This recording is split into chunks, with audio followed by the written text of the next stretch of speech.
Being fat is a disgrace. Get lost, pig. Those harsh words were thrown by my son, the father of my grandchild. I question the nerve of someone who can say such things so casually to their own child. My grandchild looked down, staying silent and not responding. Though I couldn't see his face, there's no way he wasn't affected by it. I stepped forward to protect my grandchild. Then, I'll take him in. With those words, I left the smirking couple behind and walked away, holding my grandchild's hand. A month later, after discovering the true nature of my grandchild, the arrogant couple appeared before me, saying, "Let's go back together." My grandchild made a puzzled face for a moment, then scoffed at them, saying, "Huh? Who are you guys?" and turned away. My name is Hannah Harrison. I turn 81 this year. I was one of the rare cases of marrying for love back in the day, naturally opposed by our relatives, leading us to almost elope, holding hands and running away. We ended up living in a place where nobody knew us, navigating life without knowing left from right. Soon after, we were blessed with a child. Despite being in unfamiliar territory, the people around us were kind, and we enjoyed raising our child and our life together. When our son graduated from high school, he brought home a girlfriend, announcing their intent to marry. We clapped our hands in joy, welcoming her into the family. Shortly after they got married, my grandchild was born. They had hoped for a girl, but it wasn't to be, and a boy was born. Learning this, the couple once considered not having children at all, but were persuaded by the doctor to go through with the pregnancy. They even suggested that I raise the child since they didn't want him. I convinced them otherwise, and my grandchild grew up well despite their reluctance to parent. It seemed they had no interest in raising their child, forcing me to frequently check in on them. If I didn't, they would neglect to feed him or leave him alone while they went out, so I couldn't just stand by. Every time, I would scold them, but it seemed to have no effect. One day, I went to see my grandchild as usual and found him caught in the middle of a marital spat. "Enough already! This mess is because you don't take care of anything. What are you talking about? You don't do anything either. It's unfair to blame me alone." Pointing at my grandchild, who was sitting on the couch and shrinking into himself, the argument between my son and his wife grew more intense. It's been quite some time since my grandchild was born. He turned 22 this year but hasn't gone to college or done much of anything since graduating high school, stubbornly staying at home. To me, that's neither here nor there. What bothers me more is wasting what could be the fun years of his 20s just waiting silently every day for his parents' arguments to end, without a smile. Seriously, with a body shaped like a snowman, does he still need looking after? My son sneered, looking at my grandchild. His wife joined in with a smirk, also glancing at my grandchild. "Can't help it, can we? We're concerned about what the neighbors might say. Just because he's unemployed doesn't mean we can ignore him." My grandchild bit his lip harder, making his already small body shrink even more. Unable to stand their exchange any longer, I stepped between my son and his wife. "Enough, you two! John, how about going shopping with Grandma?" "No, I don't want to." I tried to offer my grandchild a lifeline, but he mumbled a soft reply and fled to his room as if escaping. "Such an ungrateful son," my daughter-in-law muttered, snorting and watching him go. Then, as if their earlier argument was a lie, the couple mentioned having errands and left. I tidied up the untidy house while checking on my grandchild. From a young age, he wasn't looked after much and grew increasingly reclusive due to the constant sarcastic remarks from his parents. I worry about how he spends his days, so I occasionally come over to do some housekeeping and look after him in secret. As I vacuumed near my grandchild's room, I knocked on the door several times. "John, haven't you had lunch yet? I made some lunch. Would you like some?" He usually avoids leaving his room, especially when his parents are home. Sneaking out to buy fast food when they're asleep or out. Years of eating fast foods have caused his weight to skyrocket. It breaks my heart to see him like this, so I always bring a homemade lunch when I visit. hoping it's more nutritious. After a pause, the door cracked open. My grandchild peeked out to see me. "I'll eat here. Grandma, eat with me." After saying that, the door was closed with a snap, but I put away the vacuum cleaner with a content feeling and started preparing lunch. When I knocked on my grandson's room again with the lunch in hand, this time the door was promptly opened, and I was invited in. The room smelled slightly of grease. However, it wasn't unpleasant enough to bother me, so I just spread out the lunch on a small table without a care. My grandson's face lit up a bit as he watched the lunch being laid out.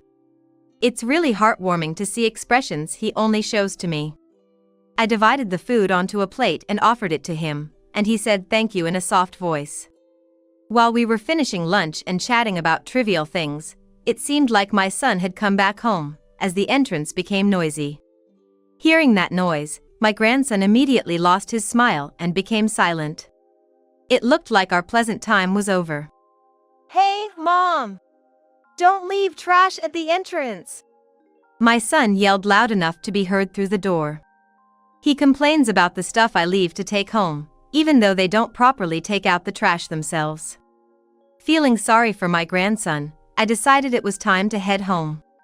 He complains about the stuff I leave to take home, even though they don't properly take out the trash themselves. Feeling sorry for my grandson, I decided it was time to head home. I waved back and left the room. Still hearing my son yelling, I shouted back, "Be quiet," and started getting ready to leave. "You should take better care of your son, John. He's your child, after all." "Shut up. If he was a girl, I would." "What's wrong with having a boy? Can't dress him in cute clothes and show him off." "Really, what kind of reasoning is that?" I spat out and grabbed the trash bag, then left my son and daughter-in-law's house. Walking a bit and looking back, I saw my grandson watching me from a second-floor window. He noticed me and waved again, and I waved back before heading home. It had been a while since I last visited because I was busy, but I decided to go to my son's house again. As I approached the entrance, I could hear my son and his wife arguing, the noise carrying outside. Sighing, I opened the door. "You know, keeping your hair long and covering your face doesn't change the fact you're overweight. Being overweight is a disgrace. Get lost, pig. Being a shut-in who does nothing but trouble, just get out already." When I asked what was going on today, as my son and his wife were yelling more than usual, they both pointed at my grandson. "He's started talking back to us. After all we've done raising him, he repays us with defiance." I was taken aback by my son's claim of defiance and turned to look at my grandson. He glanced at me but quickly glared back at my son and his wife. Despite being talked down to like this, my grandson had never talked back before. Yet, this time, he stood his ground firmly, not willing to back down. I was so surprised by his stance that I just stared at him with my mouth open. "You don't work, but you're always relying on our money. If you have time to spend money on your pointless hobbies, why don't you go back to school? Yeah, we're fed up with you eating into the money we earn. If you're going to continue to be a burden, then please leave." My grandson, being told to leave by his parents and having no job or place to go, probably wanted nothing more than to leave this house. But he couldn't, and he couldn't even argue back. He just glared at them, biting his lip. "You can't do it, can you? Of course, you've always relied on our money." My grandson clenched his fists in frustration. He looked like he was on the verge of exploding with anger. "Then, John will be living with me." My statement brought silence. My son and his wife stopped yelling, and my grandson stared at me in shock. I addressed the three of them clearly. "I can't believe you'd tell your own child to leave. I wanted to do this sooner but didn't interfere, thinking it was better for him to be with his family. But I can't stand to see my dear grandson treated like this any longer. If he has nowhere to go, he can come to my house. John, pack your bags and come with me." In my words, my grandson snapped out of it and ran to his room. My son and his wife, not expecting this turn of events but happy to be rid of the problem, didn't stop him, smirking instead. After a while, my grandson came out with his bags packed. I took some of his luggage and, ignoring my sneering son and daughter-in-law, left the house. My grandson followed behind me. And so, we started living together. My grandson followed behind me. And so, we started living together. My grandson was silent on the way to my house, but he held on to the lunch I gave him, following me closely. When we arrived at my house, my grandson, leaving his luggage somewhat aside, entered the living room holding only the lunch. From today on, he'll be living in this house, which I currently inhabit alone. John, let's have lunch for now. I called out to him while preparing dishes in the kitchen. My grandson, who had been aimlessly looking around the living room, nodded slightly and began to lay out the lunch on the kitchen table. After everything was ready, we put our hands together and said grace before eating, and John did the same. We finished our meal without much conversation, and I began to clean up. My grandson seemed unsure whether to help or not, but I gently declined his offer. John, I'll give you any room you like on the second floor. Go see which one you'd prefer. My grandson, who rarely came out of his shell since he was little, hadn't visited our house much. It must feel almost like a new experience for him. After I finished cleaning up and sat down to drink coffee slowly, I could hear him exploring the second floor. His curiosity seemed to be flourishing.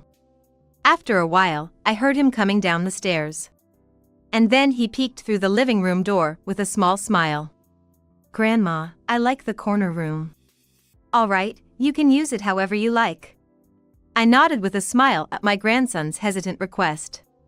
That room was once used as a study by my husband. It's empty now, but it once had a large desk and bookshelves. I'm glad my grandson likes the same room. He began to unpack his belongings in the room he chose right away. Wanting him to enjoy his free time, I decided to relax in the living room. As it got dark outside, I started preparing dinner.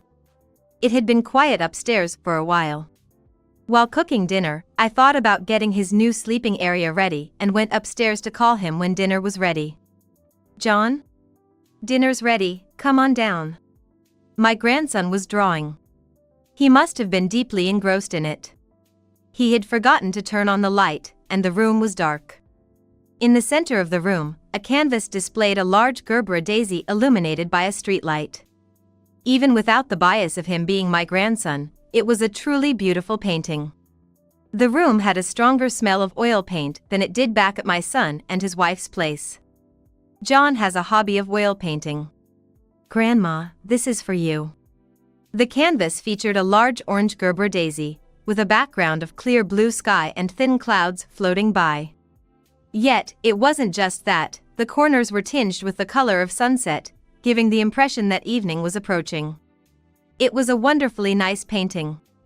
I knew of my grandson's hobby, but I had never actually seen his work. I was surprised by his talent upon seeing it for the first time. You don't want it, right? My grandson, seeing that I hadn't said anything, slumped his shoulders and sighed as he stood up. It's a bit smelly from the paint. I'll open the window to ventilate, so you go ahead downstairs.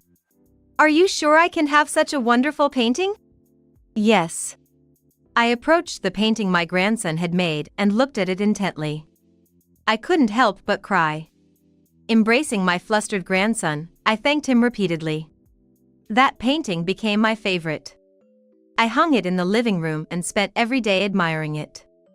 Initially, John was embarrassed and shy about it, but as I kept praising him, he gradually started to smile happily. He said he had never been praised before, but my enthusiastic compliments seemed to inspire him to create more. As he finished each one, I praised and displayed them, and eventually, our living room turned into a gallery of his works. As I was sipping coffee in the living room and admiring them, a voice came from the garden. You have a lovely home. Do you like paintings? Turning towards the voice, there was a man. It seemed he was interested in John's paintings visible from the garden. I replied, I don't know about paintings in general, but I love my grandson's paintings. All of these were done by him. May I hear more about it? Yes, of course. I was thrilled that someone was interested in my grandson's paintings, so I hurried outside to chat with the man. Most of what I said turned into bragging, but the man listened intently, nodding along, which led to us talking for quite a while. Eventually, my grandson, who had gone out to buy art supplies, came back and had to interrupt us. I was so pleased that I introduced my grandson to the man and invited him to join us for dinner if he'd like. My grandson, who is shy, looked a bit reluctant, but the man nodded in agreement, so I welcomed him into our home. A month after that incident, my grandson was preparing for his own art exhibition. It turns out the man who approached us in the yard owned an art gallery and had become interested after seeing me looking at my grandson's paintings. He found it curious how happily I gazed at the walls of the room, adorned with numerous paintings. Attracted by the artwork, he expressed a desire to learn more about it. Before we knew it, arrangements were made, and today, my grandson's exhibition was finally opening. The man even reached out to television stations, and a local news program came to cover the event. My grandson was very shy with all the attention but seemed pleased to be praised by so many people. The exhibition was a huge success and boosted my grandson's confidence, leading him to create even more paintings. I thought we were set for a smooth sail from here on, but then an unexpected visitor showed up. One day, someone visited our house.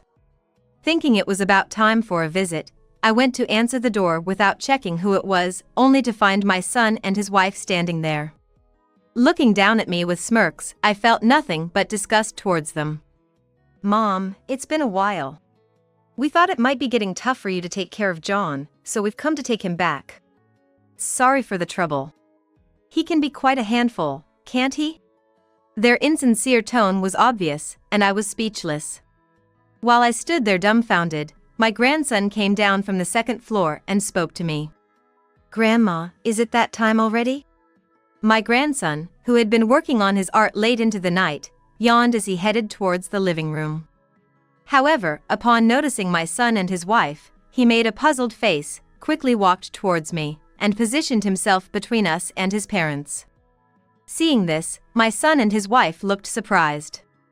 John, have you lost weight? Not dramatically, but yeah, you've slimmed down. Indeed, my grandson had lost some weight since moving in with me. The poor diet and unhealthy lifestyle he had led to weight gain, but since living with me and focusing on his art, he stopped snacking and ate balanced meals, gradually becoming healthier. And though my grandson tries to hide it, I know he sneaks out to run in the middle of the night. Since leaving his parents' house, he's started to make an effort. It's as if he's reaching for something he's never had before. And now, with what face have they come here? My son and his wife, still smirking as usual, finally broached the inevitable topic. You must be tired of living here by now. You can come back to us if you want. We thought you'd want to live as a family of 3 again, so we came to pick you up. We'll buy you all the art supplies you need, you don't have to stay here anymore. Let's go back together, shall we? Did they really think he would accept their offer after ridiculing his interests? After treating him poorly just because he wasn't the daughter they wanted? Despite the awful things they've said and essentially kicking him out, now that he's found success away from them, they decide it's time to welcome him back. The audacity was boiling my blood. My grandson, likely feeling the same, clenched his fists, glaring at them the entire time. Just as I began to worry it might turn into a physical altercation, he relaxed his shoulders, unclenched his fists, crossed his arms, and scoffed at them. Huh? Who are you guys? We were all taken aback by his response. My son and his wife looked at each other. Seriously? After kicking me out just because I wasn't a girl, and now you come back just because I appeared on TV? Really shows what kind of people you are. Mimicking my son and his wife's insincere laughter, my grandson let loose, giving them a piece of his mind.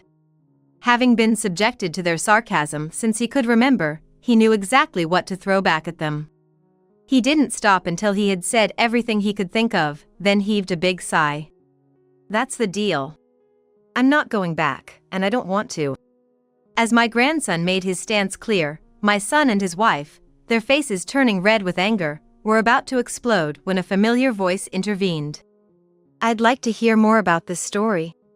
Turning around, they saw the man who had helped with my grandson's exhibition, followed by reporters scheduled for today's magazine interview. They all pointed their voice recorders our way, having recorded the entire exchange. Seeing the reporters' involvement, my son and his wife tried to flee with their faces contorted. However, the reporters and neighbors who had crowded the entrance wouldn't let them, and in the end, they couldn't escape. They were forced to watch as we proceeded with the interviews. A few days later, the incident made the news and was featured in a magazine article of considerable size. We arranged for a lawyer. A restraining order was issued against my son and his wife. They've been troubled by daily reprimands over the phone and cold looks from the neighbors.